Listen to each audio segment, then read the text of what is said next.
அண்மை செய்தியாக பார்த்து வருகிறோம். டெல்லியில் உள்துறை அமைச்சர் அமித்ஷாவை சந்தித்தது தொடர்பாக இபிஎஸ் விளக்கம் அளித்திருக்கிறார். இது தொடர்பான விவரங்களோடு இணைகிறார் எமது செய்தியாளர் ராஜேஷ். வணக்கம். இபிஎஸ் என்னென்ன விஷயங்களை குறிப்பிட்டிருக்காரு? மேலும் விவரம்.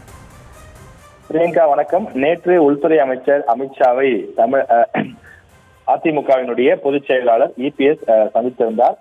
முன்னாள் அமைச்சர்கள் பலரும் கூட அவருடன் சென்றிருந்தனர். அப்போது அமித்ஷா அவர்கள் கையிலே ஒரு மனுவை கொடுத்திருந்தார். அது என்ன மனு என்பது தொடர்பான விளக்கத்தை இபிஎஸ் தற்போது வெளியிட்டிருக்கிறார்.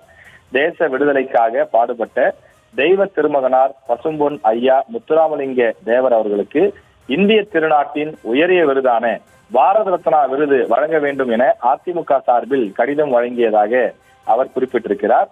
இது தொடர்பான புகைப்படங்கள் மற்றும் அமித்ஷா அவர்களுடன் முன்னாள் அமைச்சர்கள் இபிஎஸ் ஆகியோர் அருகருகே அமர்ந்து பேசுவது போலவும் முத்துராமலிங்க தேவர் அவர்களுக்கு உயரிய விருதான பாரத ரத்னா விருது வழங்க வேண்டும் என்ற கோரிக்கையை அதிமுக சார்பில் கொடுத்த அந்த கடிதத்தையும் வெளியிட்டு இபிஎஸ் தன்னுடைய சமூக வலைதள பக்கத்திலே பதிவிட்டிருக்கிறார்.